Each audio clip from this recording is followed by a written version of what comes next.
right, Shabbat Shalom, and welcome to our Exodus study. We're now in chapter 8 of Exodus, and just as a recap, we've come through seeing the children of Israel into the land of Egypt. We see the rising up of Moshe as the leader that would lead Yah's people out, and we watched the grooming of him by Yah in specifics, and him going from not feeling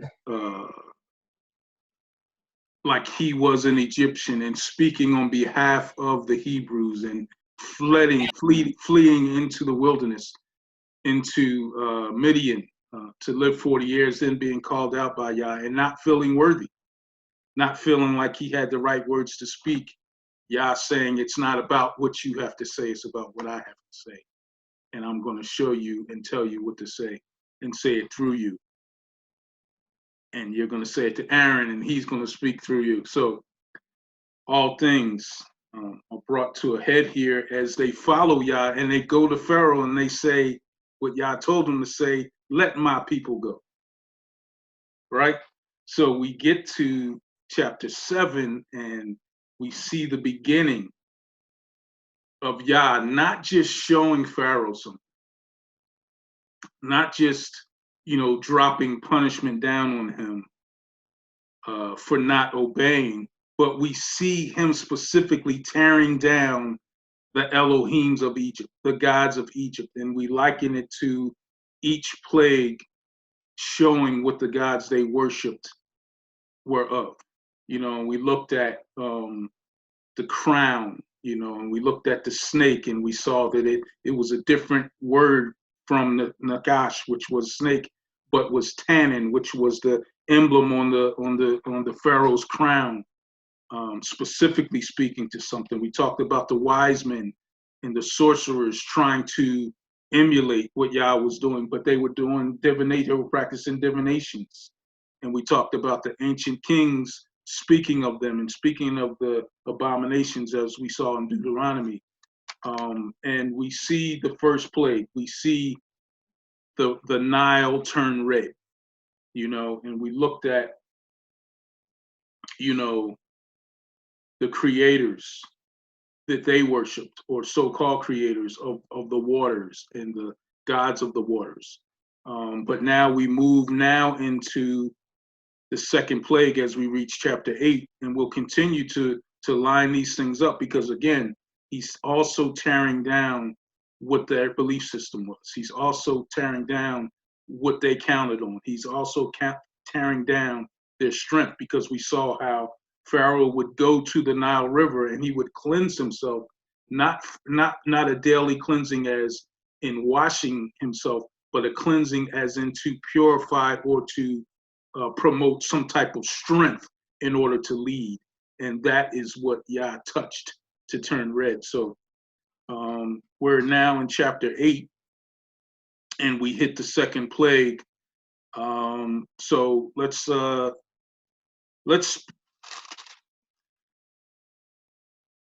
this plague is this portion of scripture is long, so let's break it down in two sections. So let's read the first 8 verses of chapter 8, and then we'll do the second 8 before we get to the fourth plague, or the third plague. So who wants to read first chapter 8, verses 1 through 8? I'll start. Okay. Yahuwah spoke to Moshe, go to Pharaoh and say unto him, thus saith Yahuwah, let my Aleph Tav people go, that they may serve me. And if you refuse to let them go, behold, I will smite Aleph Tav all your borders with frogs. And the river shall bring forth frogs abundantly, which shall go up and come into your house and into your bedchambers and upon your bed, and into the house of your servants and upon your people, and into your ovens and into your kneading troughs. And the frogs shall come up both on you and upon your people and upon your servants. And Yahuwah spoke unto Moshe, say unto Aaron, stretch forth a left of your hand, and with your rod over the streams, and over the rivers, and over the ponds, and cause a left of the frogs to come up upon the land of Mitzrayim. And Aaron stretched out a left of his hand over the waters of Mitzrayim, and the frogs came up and covered a left of the land of Mitzrayim. And the magicians did so with their enchantments and brought up a left of the frogs upon the land of Mitzrayim. Then Pharaoh called for Moshe and Aaron and said, entreat Yahuah that he may take away the frogs from me and from my people, and I will let a left of the people go, that they may do sacrifice unto Yahuah. Well, sounds like he started to have a little change of heart here, or at least he was playing like, get him to stop, and I'll let them go do their sacrifice unto Yahuah. So, but as we see, there's a lot of left halves in here, and we see how that plays in this story so fittingly as his people, his covenant people, and then he's talking about smiting and left half of all their borders, so he's establishing, as we see, the covenant that he's going to make to bring all of this forward to deliver his people, the covenant people that he's established, that he's going to deliver them during this time.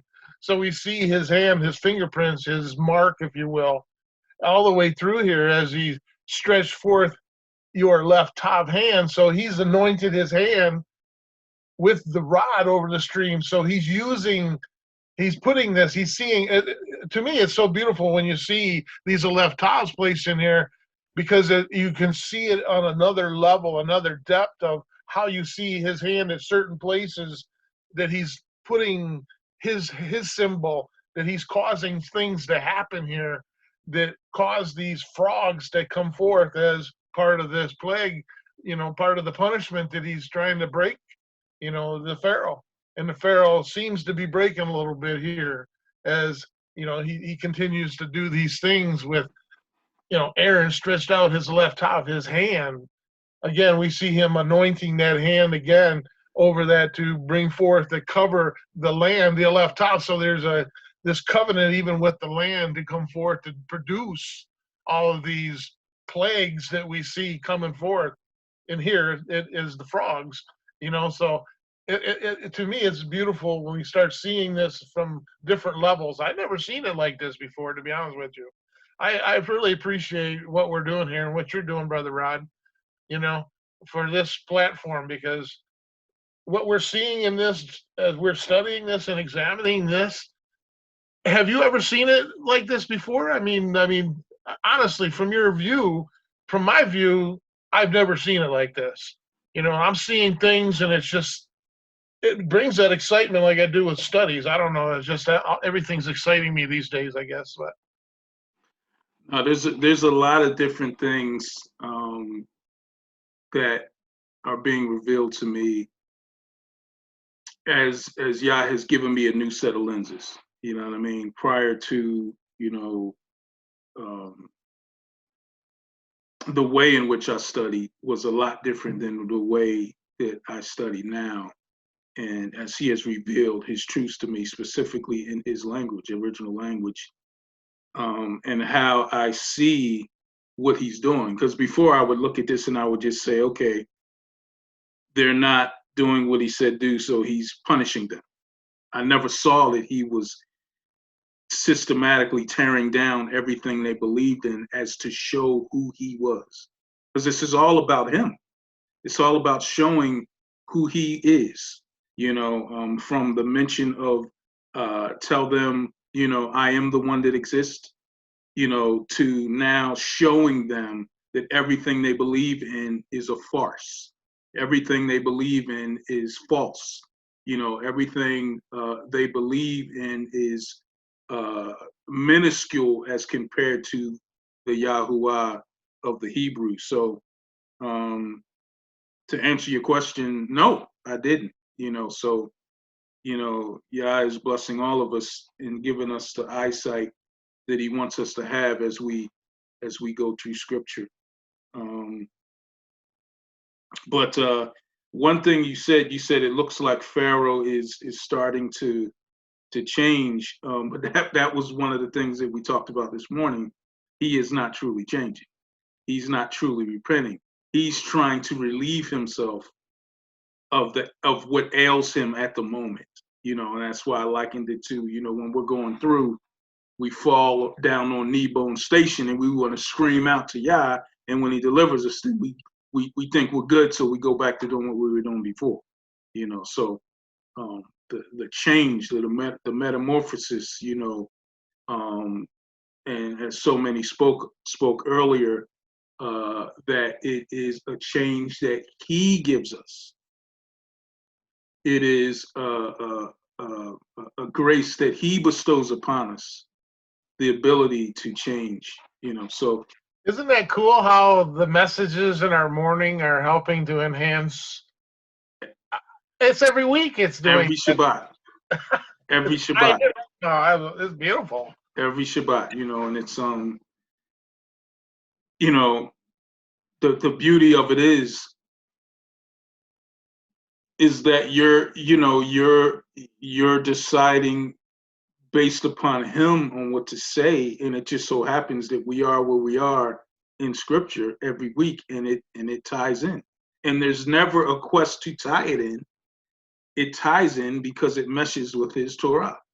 All things are birthed from Torah. So praise Yah for that. I saw Kevin's hand, and then Sister Olive. Well, you just covered it. You just hit exactly what I was going to say. In so much as every week it plugs right in. There's no email that got sent out and said, "Hey, this is what it is." Mm-hmm. Everybody comes in with that same mindset of, "Hey, this is what I was told this week, and here it is." The other point was, and it escapes me. Give me a second. And I lost it. You hit on that point right there and it said, yeah, well, once again, you took what I wanted to say. Yeah, no, if it comes up again, man, just raise your hand and we'll come back to you for sure. Thank you. Hallelujah. So we all understand, brother. We all understand. Yeah, praise God. And I want to touch on the frogs. I want to touch on the Elohim, the God that they worship too. But I want to hear from other people. That was it right there. I didn't know that His 10 plagues went after those 10 idols, the 10 powers. I never associated His judgments with that until just now. Yeah, absolutely. And we're going to speak on some of them today for sure as we go through these plagues, as we did last week. But let me let Sister Amy go, JP, and then I see Nate's hand too. All right, Sister Amy. Yeah, thanks for reiterating that, because that was cool what you just said then. In the fact that Pharaoh, when Brother Rick said, it almost seems like he's feeling, repentant, because he says, Pharaoh called to Moshe and Aharon and said, entreat Yahuah. So he actually said his name, but apparently doesn't believe in him. But obviously you can see in this, like what you said, he's not sorry for what he's done to the Father or to his people. He's sorry for himself. And I feel sorry for himself. And I was just praying then thinking, oh, Father, let it be far from me that I ever feel sorry for myself and why I'm repenting to you. Because I'm feeling sorry for myself, but I'm not actually sorry for the crime. Yeah. And that's amazing, because that's the amazing difference between a person who's as Pharaoh and a person who's as, like King David, for example, King Dude, we know Yeah, he was absolutely. sorry for his crime. And that was treacherous crimes, what that dude did, right? So. And what did he say? He said, "Against you and you only have I committed this sin." Yeah, but that's really interesting for seeing that, because I haven't seen. I've just seen that now, but what I seen it come in line with when you spoke. I seen the fact that when a person, we see it, and I see it in people a lot of times, and in myself as well. But where you know if the person's sorry for their crime that they committed, or are they sorry because they're being punished and getting stuff taken away from them? I mean, I see it with my son all the time. You know, I say, "Are you sorry?" He says, "I'm sorry," because he's getting something taken away, and I'm disciplining him. And I see he's sorry because I'm taking away something. So I can. That's what I just wanted to reiterate, because that's very important. I seen that, and thank you for that, because that's a cool, very, very important to have a different kind of repentance. Otherwise, we'd just be like Pharaoh. Yeah, absolutely. And I kind of touched on that this morning. What's interesting about that what you just shared and what Rick and I were just talking about, it says in verse 8, it says, well, no, let's go back. It says in verse 7, it says, "And the magicians did so with their enchantments and brought up frogs on the land." And it's like Pharaoh was like, "Okay, you brought up a couple frogs. All right, let's go sit down somewhere." And it says, verse 8, "Then Pharaoh called for Moshe and Aaron and said, 'Entreat Yahuah that he may take away the frogs from me and my people.'" So he knew that whatever the magicians just did was not helping the situation. There were so many frogs.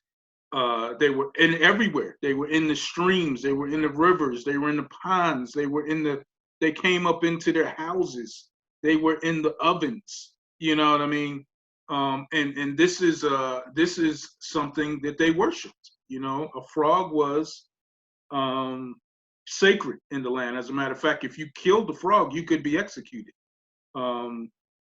Even now in India, there's a portion that believe that frogs are sacred. We talked last week about Kahunum, who was the protector of the Nile. Well, the wife of Kahunum was Hecht. Hecht had a female body and a frog's head, and they worshipped her as fertility.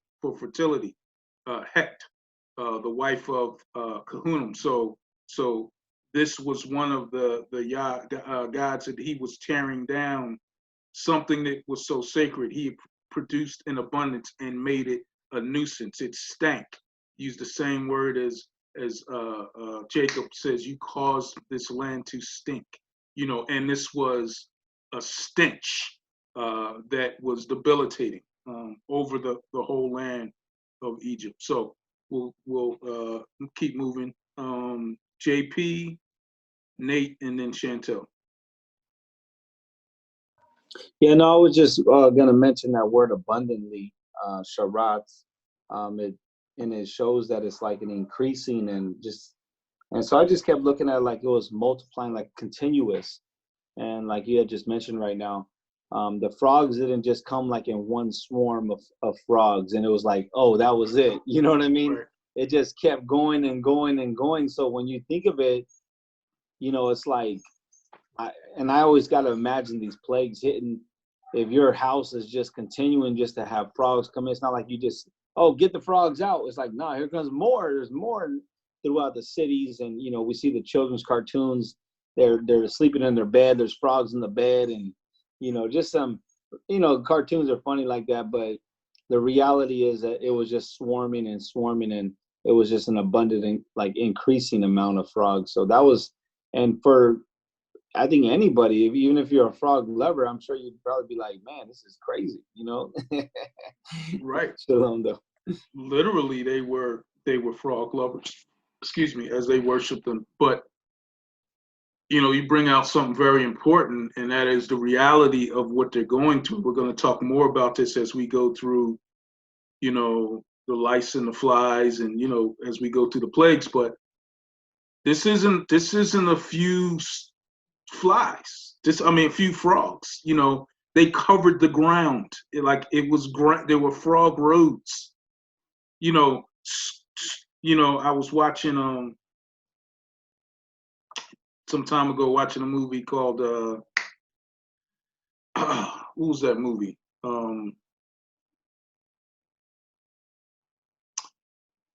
I can't remember the name of the movie, but Don Cheadle was in Africa, and they were just committing genocide, and they were killing all these people, and it was dark, they couldn't see, and they walked into this house, and they fell down, and they said, "What is that?" And then they turned on the light, and the whole floor was just filled with bodies, that they were walking over from stacks of bodies that were thrown in there, that they were killing. And this is what they were walking on top of: frogs.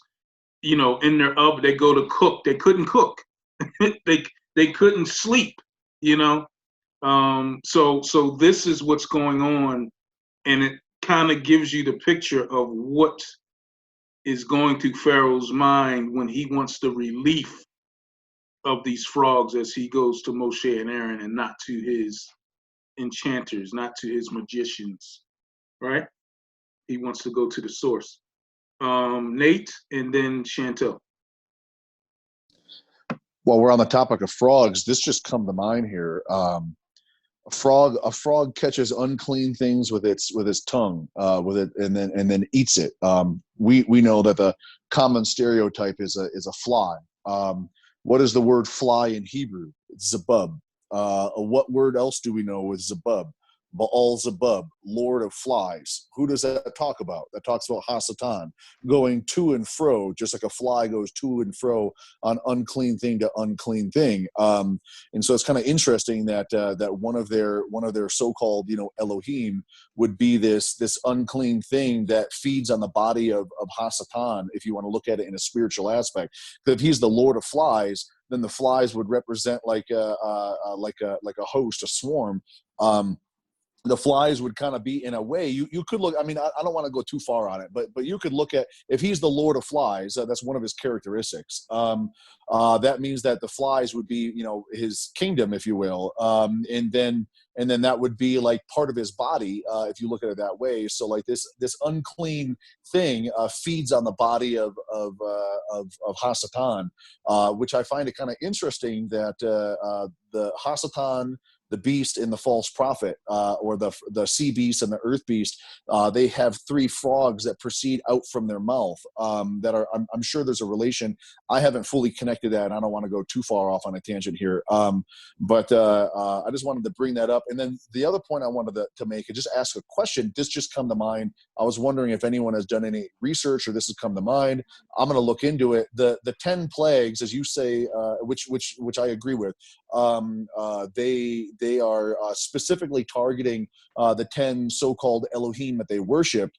And in our study last night, we were talking about the statue of Daniel 2, the gold, the silver, the copper, and the iron, and how each kingdom was gobbled up by the kingdom previous. So just as the Persians gobbled the Babylonians, the Grecians, the Persians, the Romans, the Grecians, there's characteristics of all those kingdoms in the final kingdom. And in the clay and iron feet is where you see all the elements, all the amalgamations of all the kingdoms that it consumed one another, are there. And I wonder if the 10 toes, which are 10 kingdoms, the 10 powers that receive their reign with the beast in that hour, I think that's Revelation 17:15 is somewhere around there. I wonder if those 10 Elohim have a characteristic with those 10 horns. But I don't want to go too far off. I was wondering if anyone's seen that, if anyone's looked at that connection, or maybe I'm just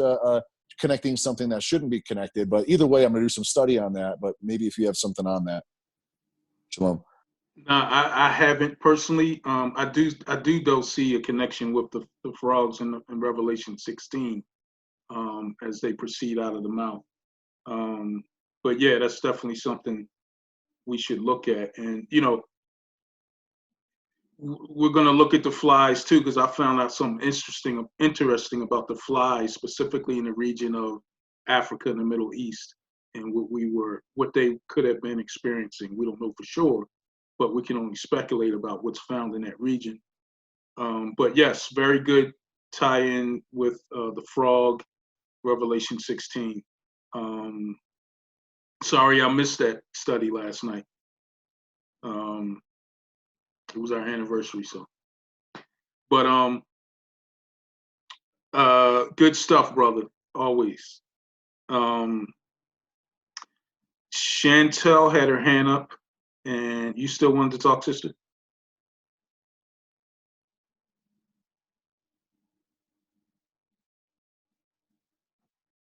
Chantel? Okay, sorry. Yes. When I went through these first 8 verses, there's a couple things that I just want to ask as questions or just to point out there. So, first of all, back in chapter 7, we got to see that to Pharaoh has now looked up to Moses as equal footing with himself. So he's looking up to him like, okay, maybe he's just like me in a sense to say, right? We saw what happened the first time with the rivers turned to blood and stuff like that. They didn't have any water to drink. Now, Pharaoh, unless I missed something, Pharaoh did not go to Moses, Moses about that, correct? He didn't do anything, right? Right. Okay. Now, through that time coming down to this time with the frogs, and like you said, Moses got his frogs, Pharaoh's magicians got their frogs, and it was just frogs on top of frogs. So Right. at that time, I'm expecting that if his people were worshiping the frogs deity or whatever they were doing, they would have maybe be making their sacrifices, like saying, probably the frog deity is angry at us, probably we did something to offend her. So, imagine them making their sacrifices and it's not working. The next step would then go to complain to Pharaoh. Now, what I saw here when Pharaoh went to Moses and Aaron, if I'm a Elohim, because Pharaoh considers himself to be king of kings, gods of gods, I would say, for his people, right? And his people are looking up to him now for relief, to say, hey, what's happening here, So when Pharaoh went to Moses and he said that, speak to Yahuah, I'm looking at it and I'm saying to myself, Pharaoh doing that already shows me, before I could even finish the entire Exodus, already showed me the type of character that he is, or the type of person that he is. Because he still does not look to Yahuah as a mightyful Elohim or someone that's above him. Because this is what I look at. If Pharaoh considers himself to be a god, right? If he had looked to Yahuah as a god, wouldn't it be best for him to meet him himself or for him to seek him himself? But as you can see, he didn't do that. He just went to the representative. He had the opportunity to say to Moses, take me to your Elohim or take me to this Yahuah. Let me see him face to face and speak with him. He didn't do that. So I guess that could particularly show the fear that he had for Yahuah, as in he was fearful of getting to know him. He just wanted the convenience of just letting this slide or just letting it go, just so that his people can stop buzzing in his ear about the situation. So those are just some of the things that I just wanted to point out that I found very interesting. Once again, with Moses and Aaron doing all of these things, I'm still wondering why Pharaoh hadn't thought, or the thought hasn't crossed his mind to kill them. But as we can see from the beginning, these are things that Yah has set in place to show that he is the Elohim of Elohim. So I just wanted to point those stuff out. Yeah, no, that very, very good draw to us, focusing on that. I think, a couple things. One, they worship the frog. We spoke of the woman, what's her name? Hecht, who represented fertility. It was a sign of life. It was also the sign of renewal and happiness. But that renewal, that happiness, that fertility became now a pest as it overtook the land, right? Also remember back in chapter 7, we saw that Yahuah told Moshe that he would become an Elohim to Pharaoh. In other words, like you said, Pharaoh looked at himself and by the people was looked at as a god, but he would also look at Moshe as a God, as an Elohim, because the actions and the acts that he was performing through the strength and hand of Yahuwah was looked upon as he was doing. So that's how he saw him. Again, when it comes to where he went to for relief, it would not have been to his magicians, because all they did was reproduce a few frogs. Definitely not going to help the situation at all. You know, he wanted the frogs to be gone. He wanted the frogs to be removed. And that was the motivation for him going to him. It wasn't to change his soul. It wasn't to change his belief. It wasn't to turn to him, as we talked about earlier. It was just, get this monkey off my back, you know, and then I'm going to go back to doing what I was doing before. Because if I do this thing, if I let you go for a minute, once this is relieved, then I'll have the strength and power again to do what I was going to do before, because his heart was hardened. So remember, we talked about this morning, I think it was Jadiel that brought it out. Yah has to unharden his heart. Yah has to give us the notion to change, to turn, to repent. His heart was hardened. He didn't see it as we saw it. He didn't say, okay, these gods that I worship are of no strength and no power. I'm going to turn to him. He said, nah, I'm going to turn to him just to take away what he just did. Then I'm going to turn back to doing what I was doing before. So,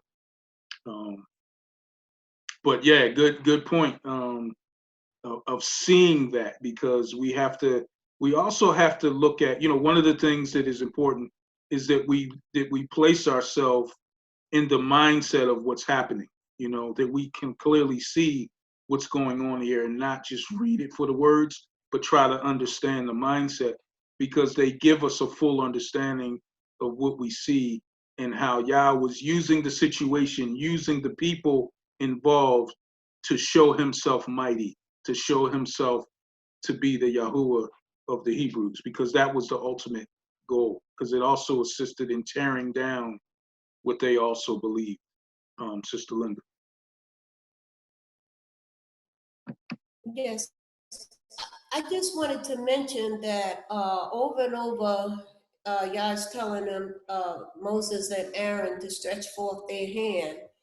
And that, for me, it really reminds me of how Yah uses us today. In 53, Isaiah 53:1, it says, who hath believed our report, and to whom is the arm of Yahuwah revealed? We're reminded to stretch forth our arms, stretch forth your hands unto the Father when you're worshiping him and you're praising him, because he empowers your hand. Praise Yah. Praise Yah. For healing and for deliverance in the lives of people. Praise Yah.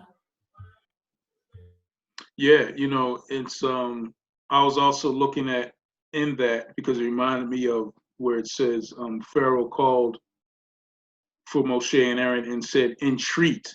And this word is also heb in the Hebrew, meaning to intercede, go on the behalf, hear my cry, so that Yah would take away what they were dealing with. So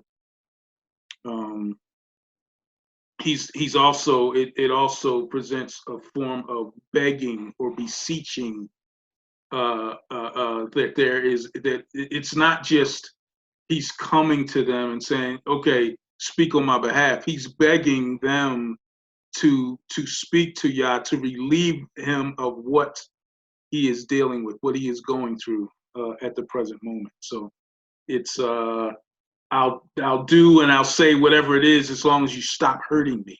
Once you stop hurting me, I'm good, and I can be who I was before. That is the mindset of Pharaoh here. So praise Yah. Anything else there? First 8 verses.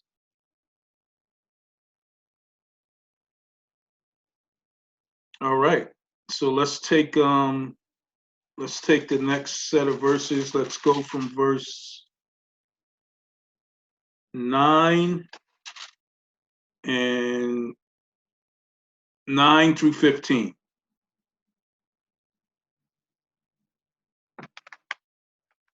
Who wants to read?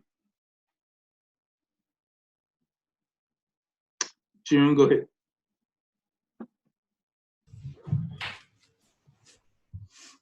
Exodus 8, 9 to 15. And Moshe said to Pharaoh, explain yourself to me. When am I to pray for you and for your servants and for your people to destroy the frogs from you and your houses and remain only in the river? So he said, tomorrow.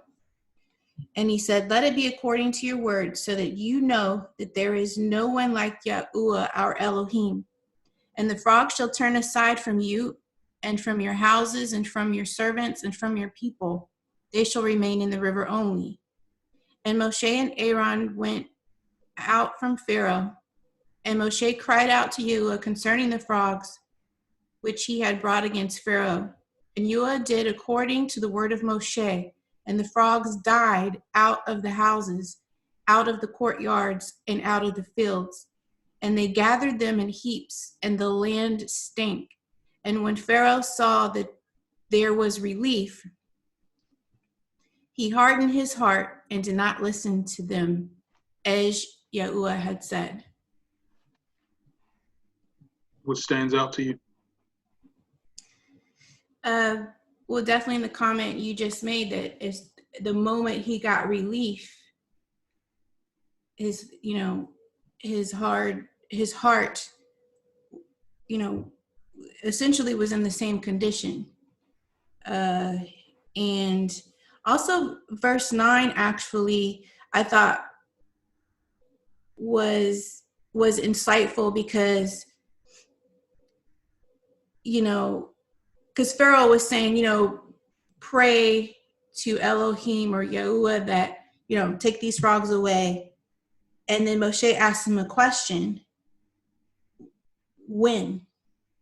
And I think that was important because it shows the power even more so of Elohim, not just that he can make the frogs stop, but at a certain time that Pharaoh had even suggested.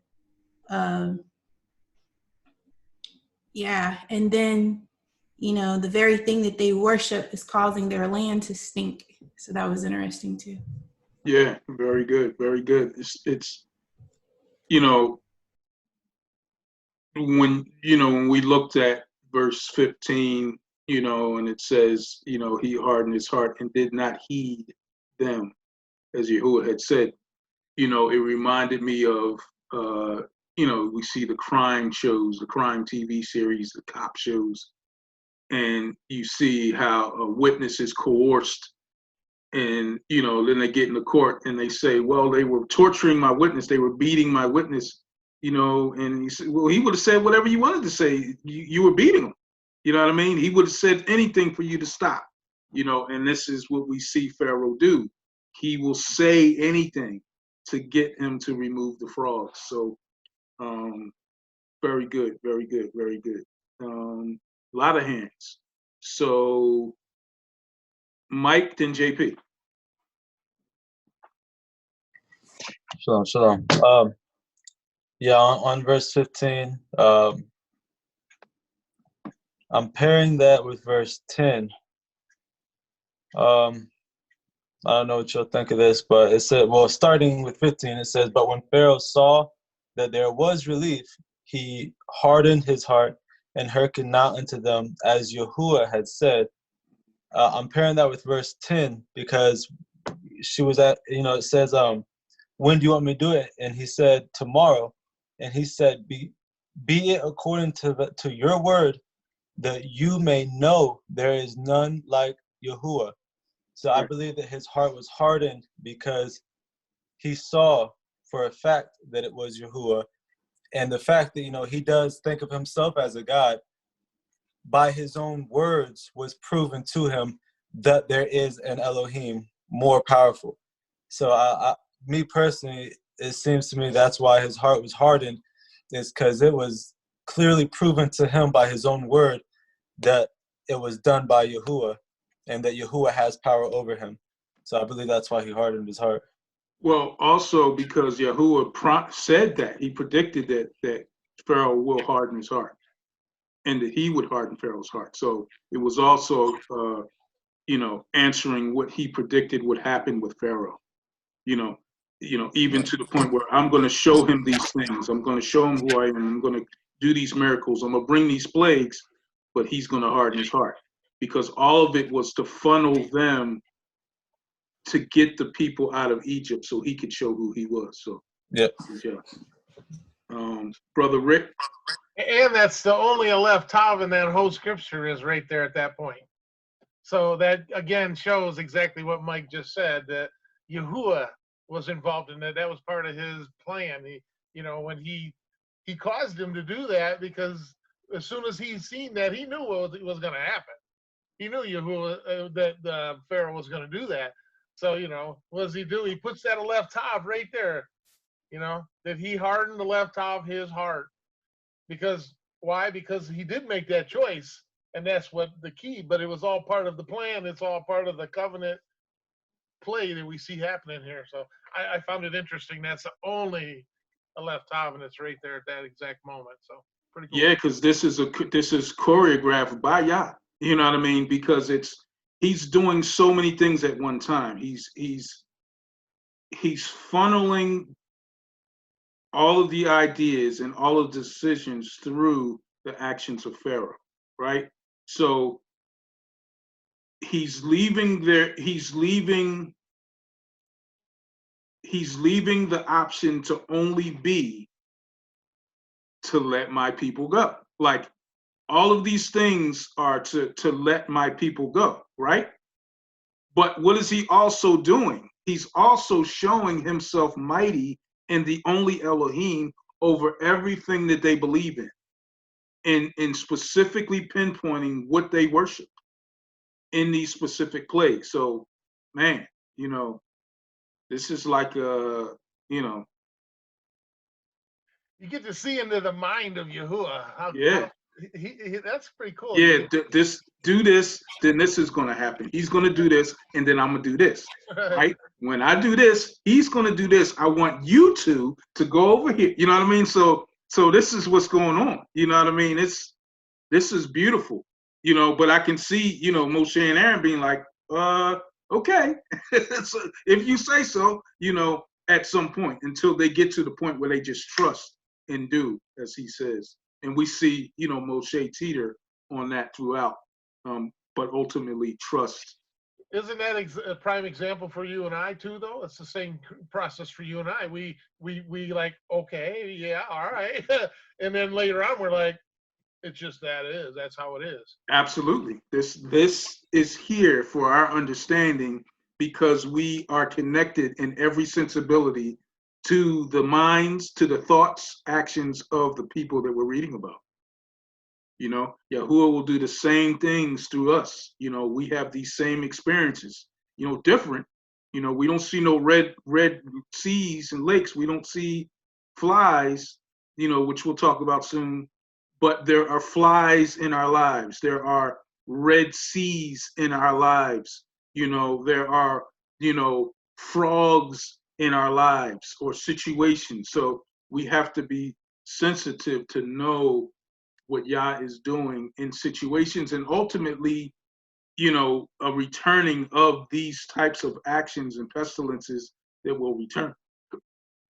That will return. So it's beautiful when you see it, when you're able to step outside and look down and really see what Yah is doing here and how he's putting it in place. And you say, man, that was harsh. But no, that harsh answer led this to happen. You know what I mean? So that this could happen. So that at the end, you're going to let my people go. And they're going to go out and they're going to have a feast.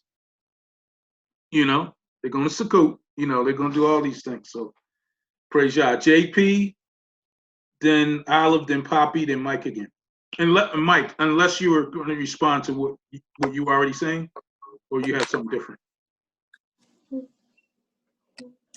A little bit both. You can. I'll go after. Okay. Appreciate that, brother. JP? I just want to mention, one thing that's interesting about the frogs that I learned is that, I don't know if it was mentioned, but it's a creature that lives in land and water. So it's so they I don't know if this is historically accurate or what, but just my assumption is that they probably worship that animal, that creature, because of that, just because it's one of those type of things. So it's not something I would say is historically accurate or nothing. It's just my own assumption. But what I did find amazing is that in verse 9, Moses said unto Pharaoh, glory over me, when shall I entreat for thee, and for thy servants, and for thy people? And he tells them to destroy the frogs from thee in the houses, that they remain in the river only. And instead of Pharaoh saying in verse 10, immediately, instead of saying immediately, now, like, go and, talk to Elohim, Yahuah, he says, tomorrow. And I just thought that was kind of like, I had no idea why he would have said that. Like, that's all I wanted to mention. It was just kind of like, what like is going on with this man? You know what I'm saying? Instead of being quick to want to get these frogs out, he said he'll wait another, like, whatever time it was. It could have been evening already at that day, but still more hours of frogs in your bed and your I think they were like everywhere, man. Their ovens and everything. So just want to mention that. I thought that was comical. And that what you just brought out, man, thank you for bringing that out, because what you just brought out speaks to the insanity of those minds that are separated from the minds that think like Yah. Because in the very understanding of reprobate mind, those that not see Yah as creator, he turns them over to a mind that is insane, basically. And we see that you got frogs everywhere. You can't even walk.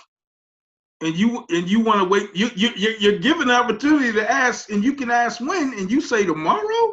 Like, really? I can see his wife like, really? Then why not now? But it is amazing. As we look at it and look at the responses and look at the things they say, we can clearly see how separated from Yah. We are literally insane. For sure. All right, so I think it was Poppy, then Olive, and then Mike again.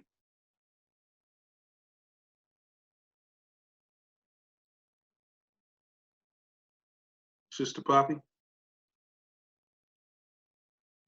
Sorry, I'm trying to get my thoughts in order. I was thinking, I was noticing the words that they were using, and that the frogs came up. If you look in the Strong's, they ascended. So they came down onto the land. They traveled. And then in verse 8, Pharaoh asked him to take away. And I'm guessing from the wording that he was wanting him to have them leave the same way they came. And when Moshe answered him, verse 9, he used a different word than what Pharaoh used. I know, just kind of noticing that, to destroy them. Pharaoh asked him to take them away. He said, destroy them. I will, and then that's to kill. And then Yahuah in verse, I didn't write the verse down, I'm sorry, but he destroyed them in their place. And I just thought it was interesting because it wasn't exactly what Pharaoh was requesting. It was much more kind of violent and offensive, I think. I just thought that was interesting. Thank you. Well, they didn't descend, they ascended. They came up from out of the river, not down. You said they came down, they came up. Oh, I'm sorry, I meant ascended, and then I just assumed that Pharaoh was asking, or I believe Pharaoh was asking him to take them back the way they came, not back into the river? Yeah. Oh, okay. Yeah.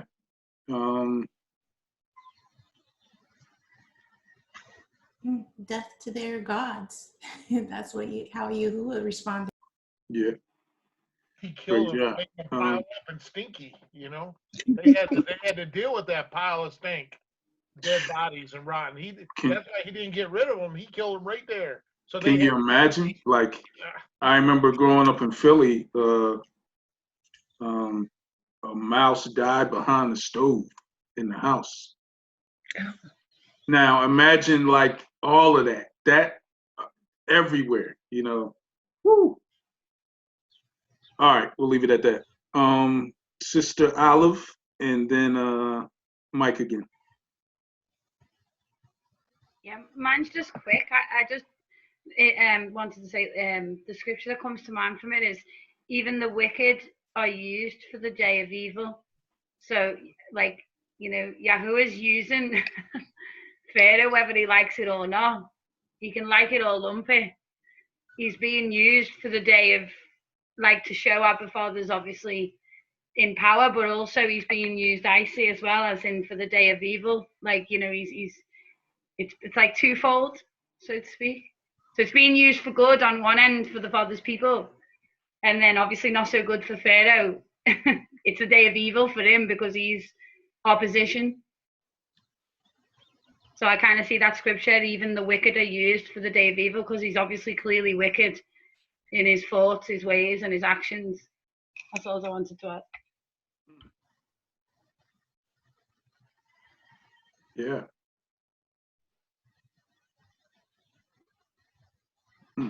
I was looking at something, but yeah, man, there's so much here. I hate to push through, but let's continue to answer the hands, Mike, and then Sister Linda. Yeah, you have me on a roll. Looking at that chess piece, that chess playing that y'all is doing. Another thing to why he asked tomorrow, but pretty obvious, was like also to like I said, to prove and test Yah, to, you know, make sure that it really is him and it's not like Moses or by chance. But okay, I'm gonna say tomorrow, so if it happens tomorrow, then yeah. But also, you're saying how foolish it is still, because like if you look at, you know, we look at like what the scripture says about a prideful person, which we know Pharaoh to be a prideful man, have a prideful heart. You know, like Proverbs 16 verse 5, everyone that is proud in heart is an abomination to Yahuwah.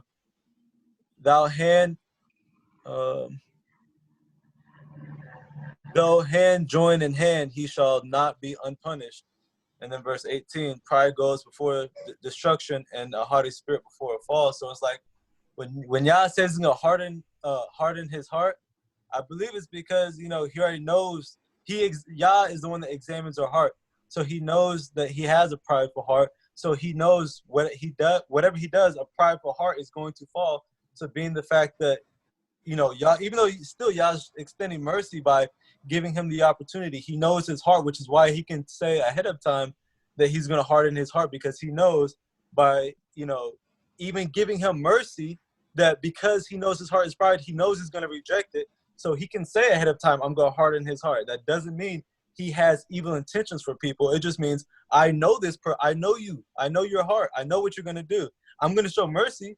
You're going to reject it, and I know that, and I'm going to voice that, but I'm still going to show glory through that, through his people. But it's cool how, like you said, either way, even if Pharaoh would have, you know, humbled himself and listened to Yah, his people would be delivered. If he didn't, which he didn't, his people are going to be delivered. It doesn't matter what you do. That chess player, you can't beat him. Yeah,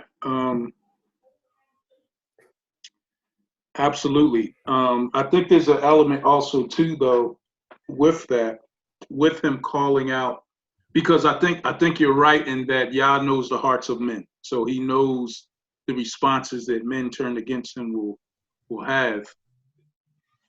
But he also,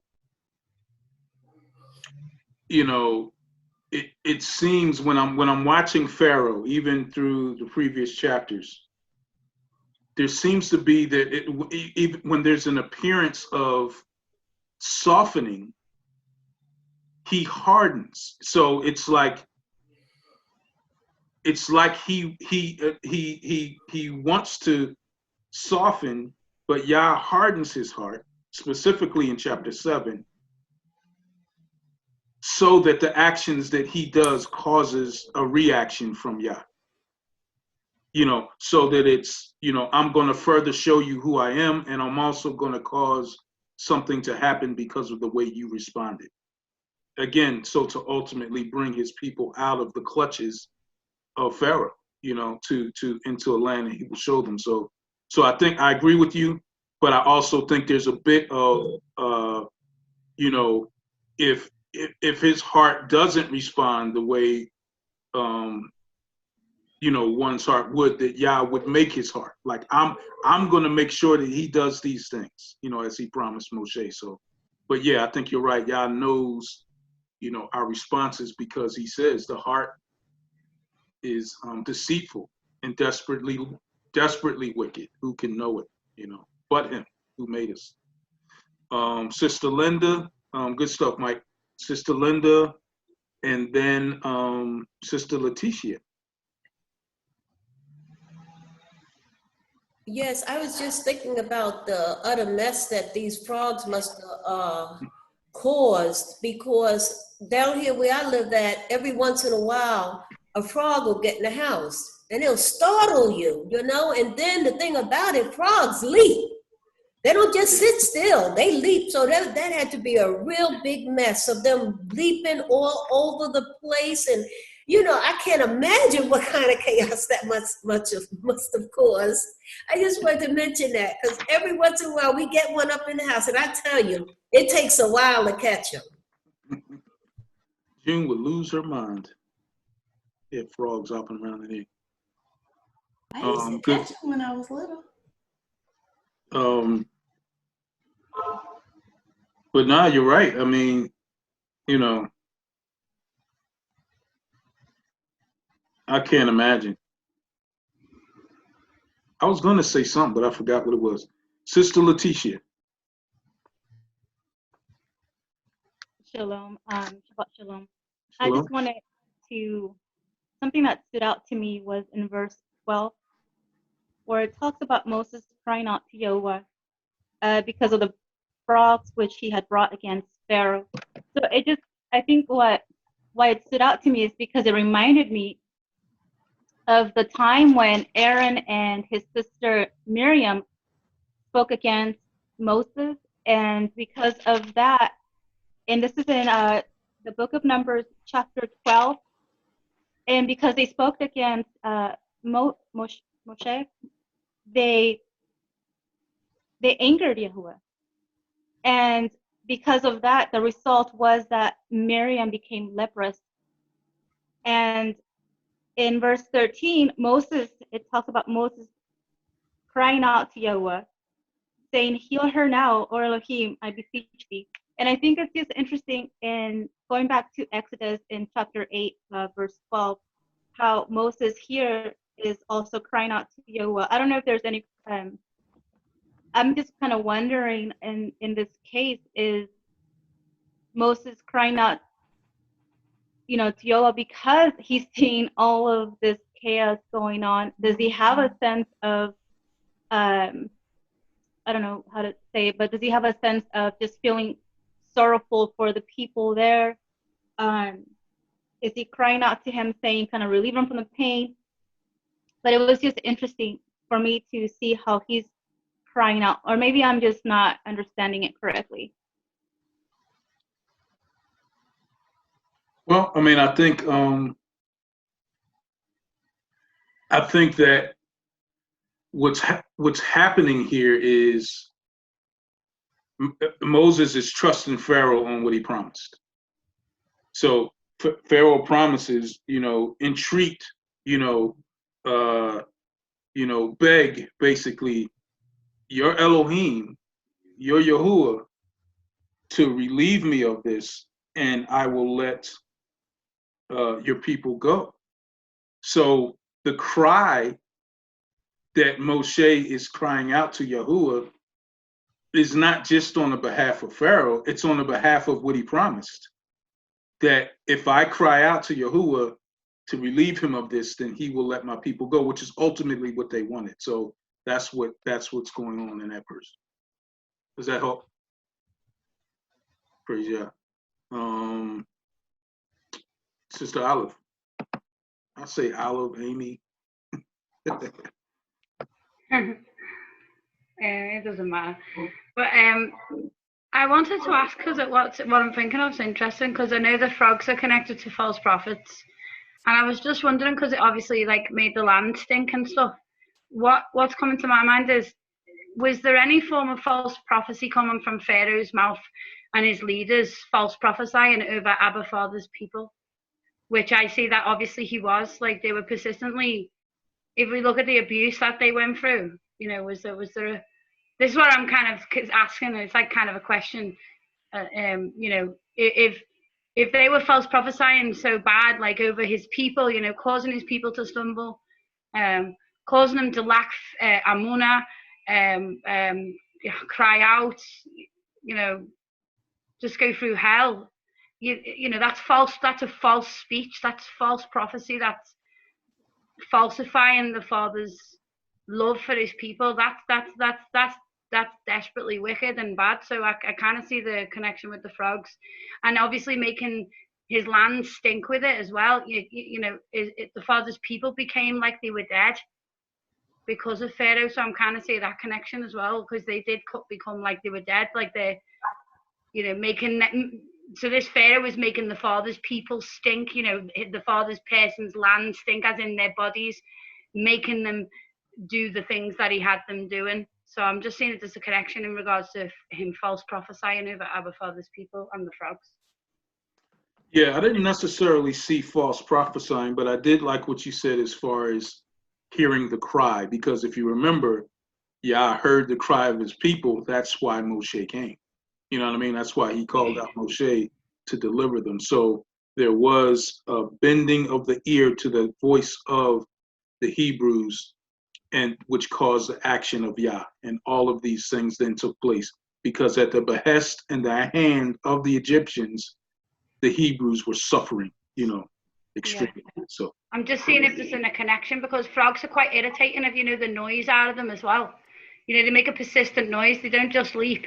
They're leaping all over the place. They're making this horrible noise, and it's constant noise. And if you look through scripture and look at false prophets, they're a noise to the Father's ears as well. And I'm just connecting the false prophet with it because it speaks of the false prophets being as like two frogs, or I can't remember what it says in Revelation. I think Brother Nathaniel mentioned it before. You know, these people who are false prophets, they just make an irritating noise to the Father and obviously to his people as well. Creates chaos. I definitely see the connection in Revelation 16. That's what Nate spoke of earlier. I agree that there's a connection with the frogs that proceed out of the mouth of the false prophet. But I don't know personally if there's false prophecy connected to the frogs here in reference to Pharaoh. I don't know that for certain. Someone else may be able to speak on that more. That's what I was asking. My question was Pharaoh and his people, obviously there was magicians, were they speaking false prophecy over Father's people? I believe he was. I'm just kind of, because obviously if you've got slave people working there and you're whipping them and beating them and you're telling them that which isn't truth, that's false prophecy. That's falsehood. That's lying over people's lives. So that's what I was trying to see, if anyone knows if there's a connection of so many frogs all over the place. There must have been some desperate false prophecy going on over his people, and that's why I was seeing if anyone made the connection with that. Go ahead, Mike. Yeah, I wouldn't see it as necessarily as Pharaoh or anybody there with speaking false prophecies, but at least for me personally, I haven't thought about what you just said, but I can in my mind reconcile it by correlating it that way, in the sense of false doctrines does bring bondage. So I can see the frogs represent, you know, in false prophecy representing bondage in Egypt, because we were all in bondage when we had false doctrine, and that's, you know, partly what the false doctrine is. That's part of what Messiah frees us from, is the bondage of this false doctrines and lies, because when we believe the lies, we you know, mold our life to fit that. So if we're living a lie, it's because we're in bondage to whatever that false truth is that we're believing. So I can kind of reconcile it that way, but yeah, I don't know if that helps. Yeah, and I think to add to what Mike is saying, I like that, brother. It brought to the forefront of my mind as I was thinking about it, you know, when we speak of false prophecy, we also look at the separation. Because in the beginning, remember, Yah told Moshe to tell Pharaoh to separate yourself from Egypt into the wilderness to have a feast. You know what I mean? And how can a feast be holy if it's in the land of idolatry? It had to be separated from. So there's a falseness there. Also, with what the magicians are doing, everything that Moshe's hand did through the Father was truth. What they did was a false or a trick.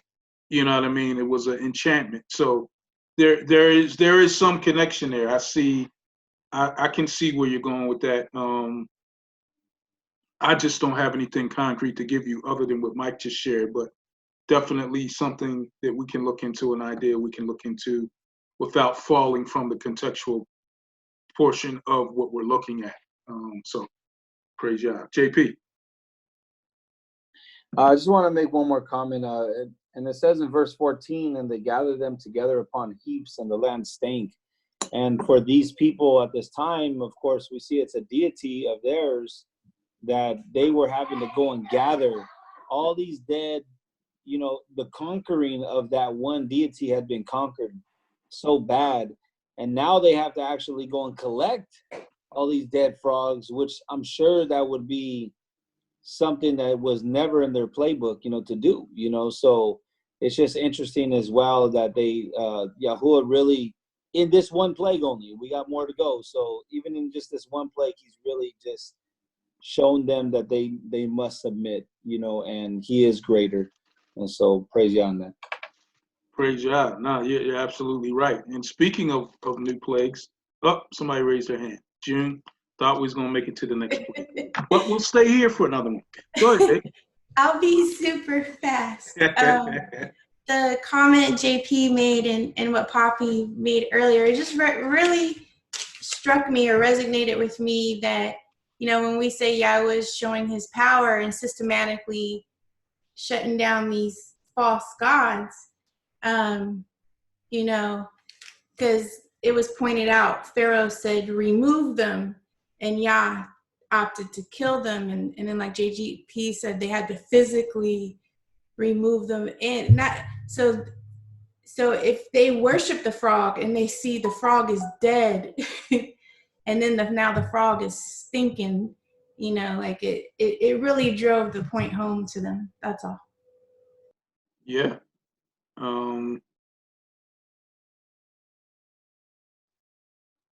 Yeah, I mean, because we looked at in Yah's response, like he killed them, they gathered them, they stank. But it wasn't just that he killed them; he also stopped the complete reproduction of them because they were coming up out of the river, the water. And JP, when he did his explanation early in the beginning, he said they kept coming, they just kept coming, they just kept coming. That's what was happening. It's like think of a volcano. You see the lava coming out and just keep coming out of the volcano. Think of that as frogs continually coming up out of the river, and they not only did he stop them from coming out of the river, he killed the ones that were on the land, and they scraped them all up in heaps, and they stank throughout the whole land. Man, that right there will make you sick. You know what I mean? Talk about the plague. I mean, it's still plague. You know what I mean? Funk. Your God stink.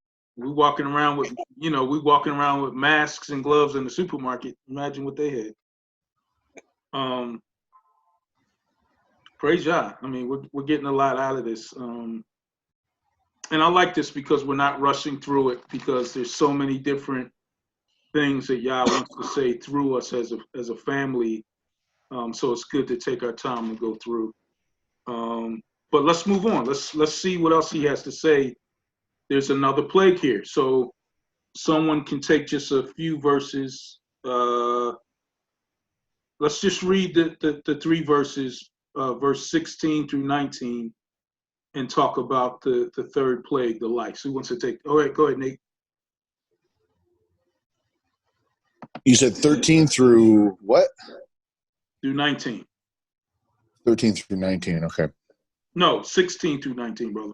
There we go. Okay, that's what I thought. It was something wrong somewhere.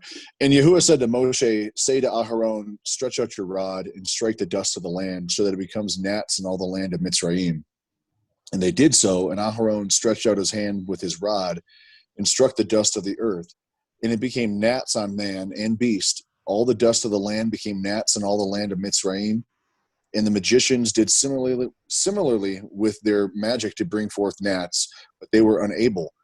And there were gnats on man and beast. The magician then said to Pharaoh, "This is the finger of Elohim." But the heart of Pharaoh was strengthened, and he did not listen to them, as Yahuwah had said. I just find it interesting, that they weren't able to replicate this one. They weren't able to replicate this one. So now as two runners are running a race, and they're both kind of in competition with one another, kind of neck and neck, if you will. Now we see Yahuwah pulling ahead in stride. So that's what I see. Great point, because I don't know if you guys remember last week, I was talking about how you'll start to see the tearing down of not just the gods that they worship, but the hands of the magicians. Like you'll start to see they become totally ineffective. And you started to see it in the last plague. Like he didn't even go to them for the frogs. He went straight to Aaron. He didn't ask them to do anything. They just trying to get back on his good side because they couldn't get the frogs. And now they couldn't even make the gnats. But we're talking about how everything lines up with a God that they worshiped. So we see here in verse 17, it says, "And they did so, for Aaron stretched out his hand with his rod and struck the dust of the earth, and it became on man and beast, lice throughout the land of Egypt." So the God of the earth, the God of the land, the God of the soil was the God Geb, G-E-B. Geb was the God of the land and the soil of the earth. That's who they worship. And that's what Yah is attacking here and tearing down. Mike, June, and then Amy. Yeah. So I wanted us to move on. So I held this, but it ties right into it.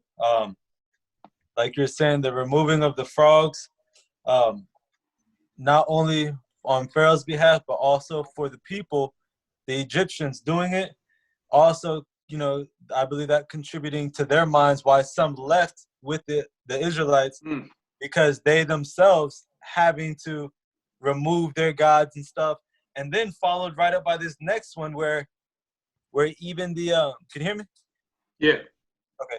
Where even now the magicians are saying this is Yah's power, like we can't even do this. So the Egyptians are seeing all these things and keeping in mind this is the first time that they're seeing Yah do things. They have no idea as Egyptians what Yah's righteousness. They have no idea. So you can even imagine following this all the way down to when the Israelites leave, why they're giving them all their possessions and all their treasures and golds, because I'm pretty sure, looking at ancient religions, that's what they do to gods. They give they sacrifice and offer things. So I can see them offering all their things literally in honoring Yah. They're giving sacrifices that they used to give to their gods.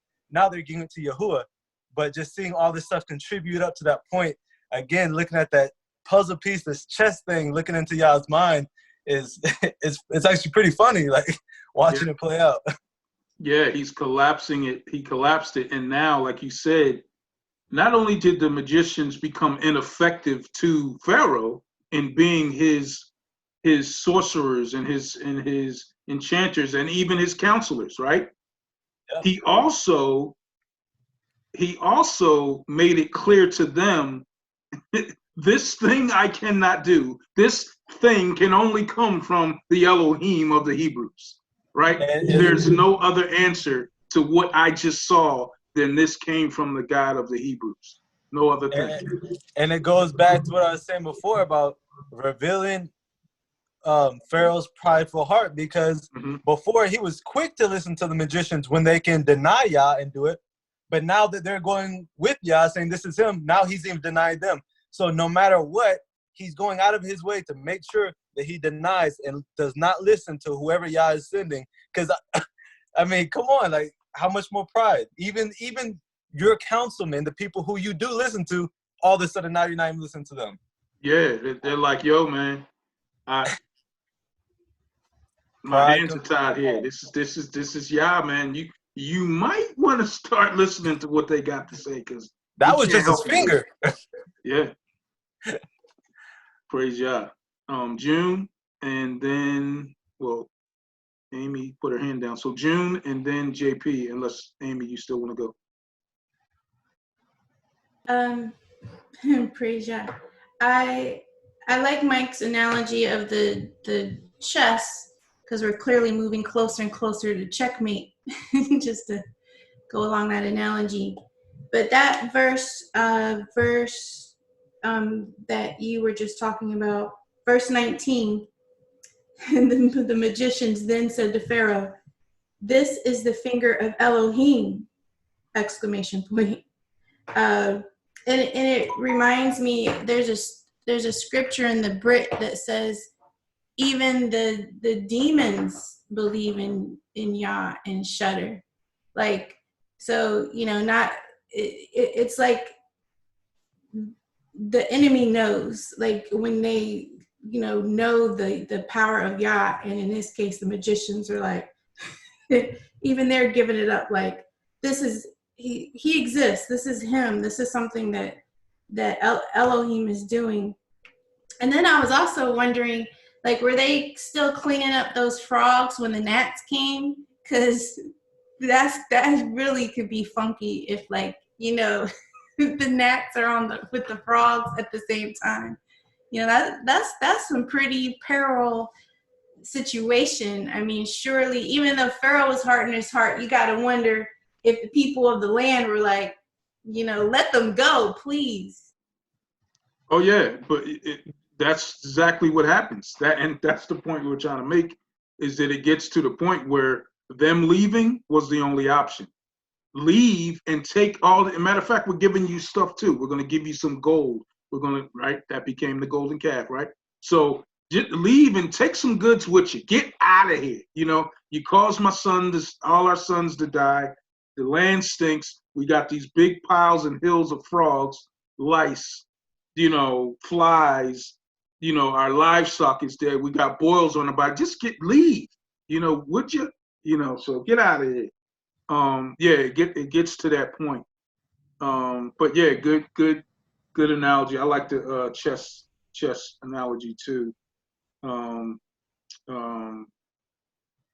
Because it suggests or speaks of someone orchestrating the movements by his will and by his hand only. So JP, then Olive, then Mike. Oh, Rick, you wanted to say something? I'll wait until after JP. All right, JP, then Rick. I just can't put my hand up like everybody else. Right. I'm sorry, I didn't even see it. Yeah, just that deity that they worshipped was, like you said, it was the god of the or their so-called god of the earth. So now that Moshe goes and strikes the ground and the dust becomes lice or like gnats. I think there's the translation the brother read was gnats, and that's interesting. I was looking at the Gesenius Hebrew Chaldee lexicon, and it says that they're like biting, like a biting type of a fly, maybe. You know what I mean? Go ahead, brother. No. You were on because I was gonna bring a personal experience into the lice and the biting, but the biting and the lice and the flies also too. But I was gonna share an experience. But go ahead, finish your thought, and then I'll share. Yeah, so that's pretty interesting. That instead of like we were mentioning the deity Geb, like we said, would be normally what they would probably worship for, like the fruits and vegetables or the earth and just the you know, whatever flourished. And now we have it. And then I started to realize, like, wow, he says like the dust. Like that's just trillions of little bugs. You know what I mean? It's just, it was pretty vicious. It sounded. And then if they're all biting, it was terrible. And so I just thought that was amazing. And just the way that it pictured in my mind. And there is, you know, a reference, you know, again, it's something outsourced, but it's from a Greek historian. I think his name's Herodias. He wrote about the, I guess the Egyptian priests would have to be cleansed. And that was one of their specific cleansing, was to be cleansed from the lice. And so now their own priests are going to be filthy and can't go and do their rituals, what they would normally do. So now it's just like Yahuah just comes in and just like tears them apart with this. And I just read about that. So that was kind of interesting. I just want to share just something I'm learning. Shalom. Yeah, JP. I just wanted to add, you like looking at historical books to study, and this is for all of you. A good book to go along with what we're going through is called The Invisible War by Donald Barnhouse, and it goes through the plagues, and it talks about the intricacies of not only the pestilences, but the gods that they worshipped as well. But here's my story about the biting lice and flies. So, are any of you familiar with Paris Island, Beaufort, South Carolina area? Rick shaking his head. So, when you're when you live, what I think it's west of the Great Lakes, you go to, for the Marine Corps, you go to San Diego, NCRD, for Marine Corps boot camp. But if you live east of it, you go to Paris Island, South Carolina. And they have this bug down there called the sand flea. And what the sand flea does is it lands on you, and it has these claws, 2 claws, and they scrape your skin. And it literally feels like fire. Well, while you're doing everything from the physical activity to the boxing and the judo and the jiu-jitsu that you're learning and standing in formation at attention marching, there are sand fleas on you. And you are not to flinch. You are not to move. And every now and then, the drill instructor will say, scratch them. So everybody will start scratching and, you know, getting the sand fleas off of them and say, you know, all right, done, stand at attention. You know, so you literally have to stand at attention and not move. And you can hear people like, you know, move as they're biting and scratching you. And this is a true story. This is literally what happens. And they leave scars all over your body. I have, you know, little scars on my arms from where sand fleas scraped me. So I got the evidence to prove it. But it just made me think about what they were going through. You know, it gave me a physical picture, a physical idea of what they went through. And, you know, we got to look at these pestilences, because I'm going to talk to you about the flies too as we go through. Somebody's bringing up a sand flea. Yep, there you go. Looks like a crab. There you go. Thank you. So we have, oh, I'm sorry, Brother Rick, then Amy, then Mike. I'm sorry. That made me laugh. I was, you know, JP, I should have went before him because I was going to say the same thing. It was, you know, that knowing that gnat, that sand flea, that lice, you know, as another translation of this. Well, what you just said, but amazing. Just, can you imagine just swarms of these things on you? You can't get no reprieve. You know, being in the military, being out there in doing any type of bivouac in the jungles and stuff. Right. It's relentless, and it makes you almost lose your mind. Absolutely. You know, it's just like you can't get away. You can't escape it. The sounds, they're buzzing around your face and your eyes and your ears, and biting you everywhere. You can't even imagine. And this is a plague, so it's even probably 10 times worse than I experienced and you experienced. So think about that. That's torment. That's torture. Mm-hmm. These people are losing their minds. But that was only part of what I was going to say. But as we're going in here, I'm looking at these left tabs. There's a few of them, and they happen to do again with his hand, and it happens to do with the dust. These are all parts of the left top, and of course the lice. So, you know, seeing that involved a part of all of this again, but yeah, just that thought in my head, because I've been there, and it was like, it's like you just can't scratch, you can't swat, you can't do enough and escape it. So it's like, that's my thought. I'm experiencing that with you, brother. Yeah, no, I mean, it's you know, one of the interesting things is the purpose in not giving you repellent or giving you some type of, you know, insect, you know, repellent during that time is to train you for a wartime. You know, when you're in those jungles, if you have something crawling on you or even biting on you, to not move and give up your position. You know, so it's training. It's part of what's necessary to build that that armor, you know, to be able to withstand it. To the tolerance I was looking for, the tolerance to be able to withstand the scratching. So and after a certain amount of time, you do. Like there came a point where we would be able to not move, and it didn't affect us in the same way that it might someone else, but it was torture for sure in the beginning. But Sister Amy, and then Mike, and then we'll move on to the flies. Oh my gosh. I'm so glad I wouldn't be in a test like this with spiders, because you'd all be dead. If a spider, ones with the faces and shoes on and that, no. If I seen it, that'd be it. But no, what keeps coming to my mind, and I don't know whether there's a connection, but I'm just laying it out there because it's coming to my mind, and there might be a connection.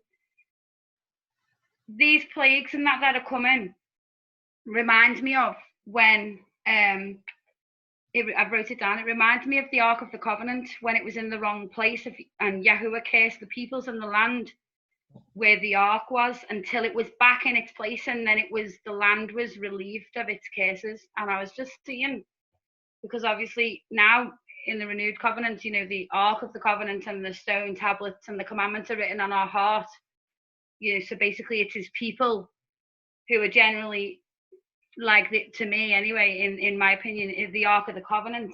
And so is there a connection to why, you know, because obviously Abba Father's presence is with his people.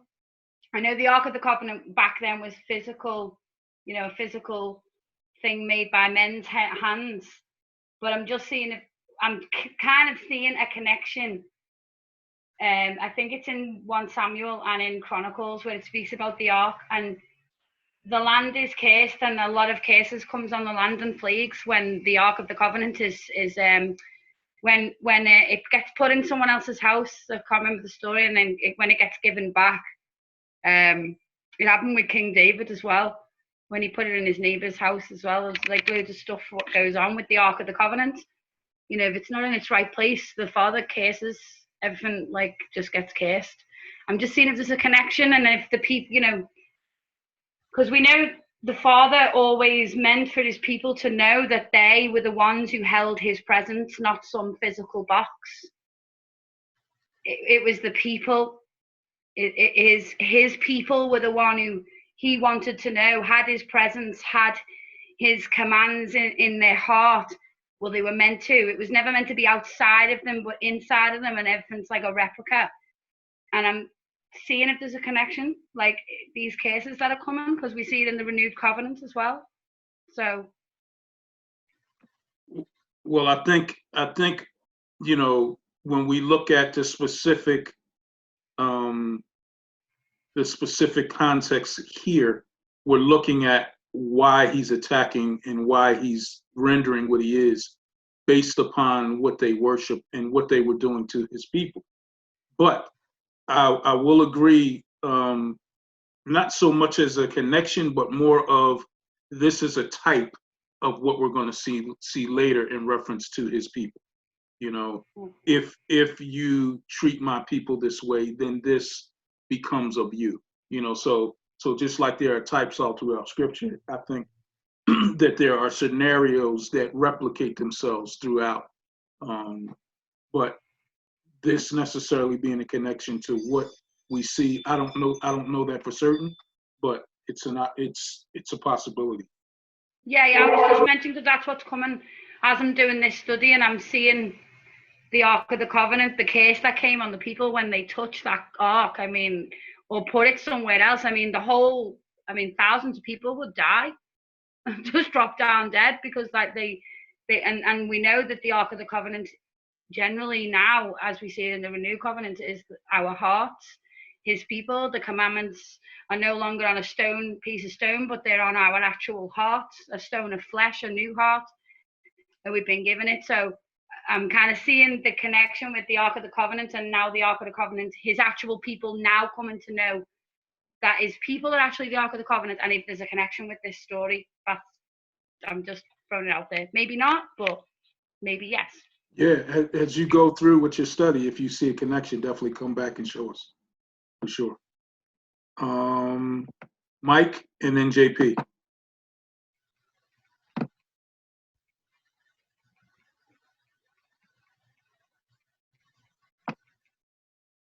Mike left, so I'll just go ahead. Oh, he just got back. JP, you always trying to cut somebody, bro. Like, come on, man, have some respect. No. I was gonna read next, so you can let JP go. Oh, okay. Go ahead, JP. Oh, I just wanted to quickly mention and remind that Pharaoh was looked at as a deity. So just where we're at, you know, again, like we're in only like the third plague, or I think whatever it may be, but you know, to show that how it's belittling his authority and himself, you know, just want to mention that just to remind us, because I think that's an interesting thing to keep in the mind, you know. Shalom. For sure, absolutely. And we definitely should reiterate that as we go through, because those parallels are necessary to understand that there's no frivolous with these plagues. There's a specific point that Yahuwah is making to them. And back to our chess reference, he's making chess moves here, you know. So he's also bringing things to the mention, to the forefront of their mind, because he says, I want to show who I am. You know, he says that in the beginning of Exodus. So, all right. So, Mike, you can read the complete fourth plague, and that goes from verse 20 of chapter 8 till the end of the chapter, which is verse 32. So, verse 20 to verse 32. I may have bit off more than I can chew. No, I'm just kidding. I'm just kidding. All right. And Yahuwah said unto Moses, Rise up early in the morning and stand before Pharaoh. Lo, he cometh forth to the water, and say unto him, Thus saith Yahuwah, Let my people go, that they may serve me. Else if thou wilt not let my people go, behold, I will send swarms of flies upon thee, and upon thy servants, and upon thy people, and into thy houses. And houses of the Egyptians shall be full of swarms of flies, and also the ground wherein they are. And I will sever in that day the land of Goshen, in which my people dwell, that no swarms of flies shall be there, to the end thou mayest know that I am Yahuwah in the midst of the earth. And I will put a division between my people and thy people. Tomorrow shall this sign be. And Yahuwah did so, and there came a grievous swarm of flies into the houses of Pharaoh, and into the servants' houses, and into the land of Egypt. And the land was corrupted by reason of the swarm of flies. And Pharaoh called for Moses and Aaron and said, Go ye, sacrifice to your God in the land.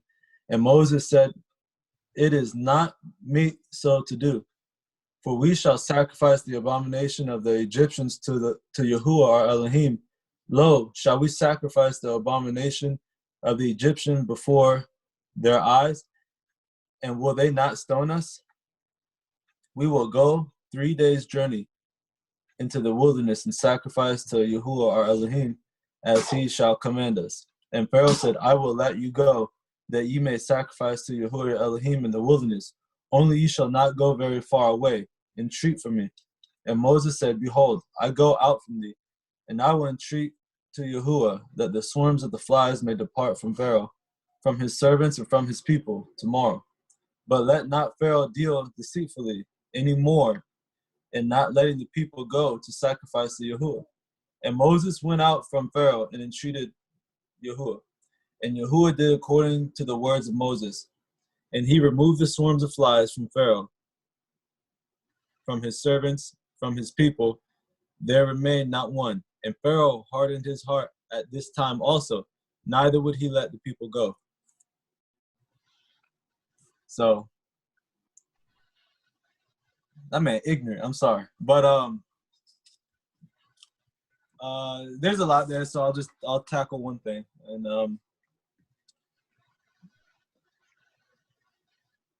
can you hear me? Yeah. Okay. I'll tackle the severing part.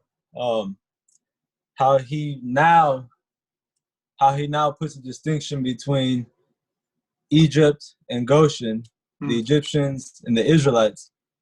And it's funny how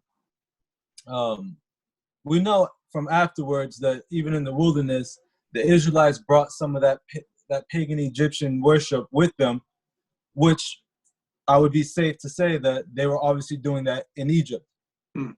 Now, so you can see why they were a part of those first 3 plagues, showing to the Egyptians that those gods were trash, but also showing to his people those gods were trash. So they had to go through those plagues as well. And then once that was clear, then he could then separate his people. And then now I think it would be more for the Egyptians at that point to continue to see and reflect, and which is again what caused many of them to go with the Israelites. Because it's funny how Pharaoh's is, yes, go, leave, get out of here quick. And the other people are like, no, let me stay with you. This is power right here. Like, I want to be with that. But, and then you see the same thing. Those who carry that nonsense into the wilderness, he did the exact same thing. If you're on Yahuwah's side, come over here. Everybody else on that side. So there's always this severing. And then even going to the end, the last days, separating the sheep from the goat. There's always that time where there's plagues, there's tribulation, there's a separating, and then Yah's people are left, without mixture, I guess you could say. But yeah, just pointing that out. Yeah, no, that's good. We while we're looking at this, it's very important to see, even in the slightest little things, how Yah is calling us, like you just pointed out, to be set apart, separated, and to how we see Yahusha speaks of separating the sheeps from the goats, so very good analogy there. So Sister Diane, and then JP. And I want to talk about some of these. I'm going to talk about what I saw in looking at these flies after JP. Go ahead, Sister Diane. Yeah. Praise Yah for everything that has gone forth so far. Images and the misery and the perils that Yahuwah is placing upon Pharaoh and his people. I believe it was Sister June that mentioned how terrible, when you really look at this, how terrible it must be. It must have been one plague upon another. Did the frogs leave before the lice came in? Were all of these things happening at one time? And truly, if not, then we can easily see, as Brother Rod has already brought forth, this can drive a drive you crazy, you know, having all these plagues at one time, or, you know, one in succession of the other without the one previous leaving. So yeah, I can very easily see Pharaoh saying, go on, just take it and just go, just get away from here. Yeah. And the horror of it is that he did it selfishly. You know, it was he was only concerned about them leaving. He wasn't concerned with repentance, which is the sad part about all this. But we know that Yahuwah gives us everything for our edification. You know, I hate frogs. I hate lice. I hate flies. You know, flies are horrible. Most of us can relate to flies. If we can't relate to frogs or lice, we all can relate to flies. I had one back here just yesterday. I looked at that thing, and it was kind of like maybe the first one of the season for me. And I'm going, oh my goodness, what is that? You know, is that a fly? The thing was huge. And let's get into the point. You can't hardly kill them with a fly swatter anymore unless you put a lot of force behind it. But anyway, I'm getting away from the subject. In my KJV, flies is italicized, which means that that was not necessarily the word, you know, that was used. Right. So when I saw that, I went back to and looked at it in the Septuagint. And in the Septuagint, it was called like dog fly or gadfly, which means it's a particular kind of fly. Right. You know, it's not just a regular fly, it's a dog fly. And I think most of us can probably relate, or we can probably relate to the term horsefly. Horsefly, or even beetle. Or even beetle, absolutely. Yeah, so that's what I wanted to get into. Yeah, I'll get into that. Okay. Well, I won't go there. But I'm glad you mentioned beetle, because when I saw this fly yesterday, beetle was really what came to mind because of the way the wings looked. They look fairly dense. So, you know, but it was a fly. So I won't go to the beetle, but I also looked it up in the interlinear Hebrew, and it used the word swarm. Of course, the KJV also used the word swarm, but fly is italicized. But in the interlinear, it defines swarm as flies and mosquitoes. This is the IHOT interlinear Old Testament reference. So can you imagine? I mean, we can take this a little bit further if we want to vision these things. Imagine flies and mosquitoes swarming.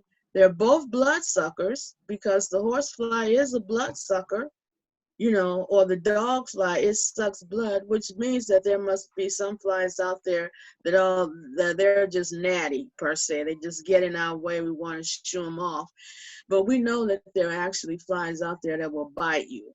So these were not just ordinary flies. They were obviously huge. You know, as Brother Rod is saying, it could be reference to beetles or whatever, but they're huge. They're ugly, they're menacing, and no doubt so were the so were the mosquitoes. So according to the interlinear, this was not only, that's why they call it swarm, and the word fly is italicized because it was an inclusion of the mosquitoes as well. And I like what Brother Nate, and I'm going to stop, but I like what Brother Nate brought to our attention a little while ago, speaking of the flies. And if you get a chance, Brother Nate, could you kind of repeat that again? Because I think you connected I'm familiar about that movie, Lord of the Flies, you know, fly, but you said something about in relationship to Beelzebub. So I'm interested to hear that again. I didn't get it all written down. Praise Yah. Praise Yah. Yeah, so let me touch on this before Nate goes. So I looked into flies I like what you said, gadfly. That was gadfly. That was actually the name of my cousin's first company, Gadfly Entertainment. That's a whole nother thing. But it just, when you said gadfly, it reminded me of it. But there are several different kinds of flies in the Middle East, Africa, that are large. Like you said, they are huge. One of the flies is actually a meat-eating fly, and if you watch, some pictures after people have been swarmed by flies, they go for the corners of their eyes. You'll see sores and redness around the corners of their eyes after they've been hit with these swarms of flies. There's another type of fly that bites you and then puts larvae underneath your skin. So not only does it bite you, but it puts a child underneath your skin to grow, to eat off of your flesh. And then, of course, the reference to the beetle. Here's the significance of the beetle. The beetle was worshipped by the Egyptians. And here's why. The dung beetle groups together and pushes big balls of dung, right? And it looks like the sun moving. So they likened it to the sun is being moved by this dung beetle, right? And the dung beetle is literally a representation of the god Amun-Ra, which they worship. So the beetle is a significance here in the fact that it could be not only a horsefly, but it could be also a beetle that was swarmed here. But that's just a possibility. We don't know that for certain. But I just wanted to touch on those things. So Nate was talking about Lord of the Flies, and I'm remembering the movie The Lord of the Flies. But brother, his hand is up, so he was going to say something. You might as well add that into your finale. Go ahead, brother. Yeah, I had mentioned we all know coming out of Christianity that Baal and Lord are interchangeable. And in Hebrew, Zebub is fly, so Baal Zebub literally translates as Lord of the Flies. And we see some characteristics of Hasatan having some fly-like characteristics, to where he travels from unclean thing to unclean thing, and then spreading that uncleanliness. The gadfly is interesting, because the word Gad, aside from the tribe, it can mean in our language, in English, which the forked tongue of the serpent can mean one thing, and then the other. On the fork of the serpent, Gad can mean traveling to and fro, which isn't necessarily incorrect. It talks about Yahuwah's eyes going to and fro also. So that's not it's how you use it essentially. But the gad about, I was going to and fro, in Hasatan being the Lord of the Flies as his characteristic. And now here we see the dog fly in the Septuagint, or the gadfly. That's interesting. Yeah, and I see the swarm that's there also. I had connected that with the frogs, is what I had said, that a frog eats unclean things and catches them with its mouth. And so like this frog feeds on essentially what would be the Lord of the Flies, the kingdom, the swarm of the flies, feeds on like essentially the body in a certain way. You could see it that way, that the frogs are feeding on the flies. So these unclean frogs that are in between water and land, that are kind of in that fringe area, they're feeding on an unclean thing of Hasatan. So if you're looking at it that way, I don't want to go too, like I said, on the tangent, but that's what I pointed out. The scripture that I had is in Exodus 8.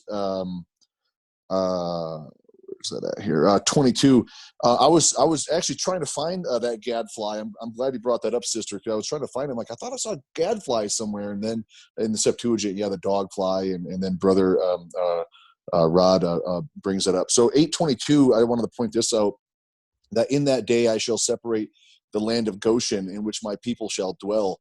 That no swarms of flies shall be there. So this is the fourth plague, and we see that the first three plagues his people had to endure. His people had to endure these punishments, if you will, or these plagues along with those who are stuck in Mitzrayim, or who are part of the Mitzrayim system. And so the people of Yahuah have to deal with this. But we understand that I like that chess. It's great. Yahuah's playing chess, and in that chess move, he knows the end from the beginning. So he knows that the 10th plague is coming. He knows that Passover, that blood of the lamb needs to be on the doorposts to preserve the firstborn. So he knows it's coming. So I can kind of see in a way that allowing the people to see the plagues that are happening, to experience them, which is basically strengthening their faith in a way, especially when the separation happens. And now you're enduring these issues, you're enduring these problems with everybody else, and now all of a sudden Yahuah is making the separation between his people and the people of Hasatan. He's making the separation between the two, and in that separation, and his people realizing that there is a separation now, and that he is their Elohim, and he is protecting them, and he is upholding the covenant, that it strengthens them, so that it gives their faith, so that they don't question when Moshe tells them to put that blood on a doorpost. Yahuah doesn't want them to doubt. So I see that it's a multifold, 4D chess thing that's going on here. And one of the things that is interesting is that A, he's protecting his people. B, he's strengthening their faith, because they just came through the plagues. Now he stopped it at plague 3, and now they see it from a distance, and they're no longer experience it. And it should make you want to draw closer to Yahuah and to live by every word that comes forth from his mouth. Shalom. Yeah, absolutely. It's interesting because it all makes sense with the gadfly, because the whole idea with the gadfly is that by its presence alone causes an action, right? So philosophically speaking, I talked about my cousin, his company was called Gadfly Entertainment, and the whole purpose was to be different. It was an independent firm. It was going to cause an uproar in the community and in the industry by being different or saying something that is contrary to the status quo. So it's interesting when I looked up, what the gadfly represents philosophically. It says a gadfly is a person who interferes with the status quo of a society or community by posing novel, potentially upsetting questions, usually directed at authorities. The term is originally associated with the ancient Greek philosopher Socrates in his defense when on trial for his life. So this whole idea of the gadfly, pestilence of gadflies causing a movement for Pharaoh to do something that Yah wanted him to do, definitely fits that definition of what Yah is trying to do there. Not saying that this is a gadfly, but it very quite well could have been gadfly, beetle, whatever. But I like where we're going in trying to really understand, the plagues, what they represented, what Yah is saying to the people, what he's tearing down, how he's showing himself mighty. I like the separation of the plagues and the people of Israel. How he shows them in his presence and then shows them from a distance. I like all of that. So, this pretty much concludes chapter 8. We went through the first 4 plagues, and we'll pick up on the 5th plague next week in chapter 9. So praise Yah, and Shabbat Shalom. Shalom, Akuti, and Brohim. Thank you so much for viewing this video. We hope it was helpful to your walk in the truth. Remember to always search the scriptures on your own, to study Abba's word and show yourself approved, according to 2 Timothy 2:15. We invite you to study with us. To join us in a live study, just go to our website at assemblyofyahuah.com and click the Join Us tab. We have something available Wednesday through Saturday of every week. If you've been Baruch or blessed by this video today or any other study, we encourage you to go to the Giving tab on our website. Our elders all have their own ways of income, so none of the giving or proceeds go to them. Instead, it goes to biblical assembly needs. We also encourage you to subscribe to our YouTube channel so that you don't miss any new videos. We sincerely pray that Abba continues to direct your path as you acknowledge Him in all your ways. Much avaha and again shalom.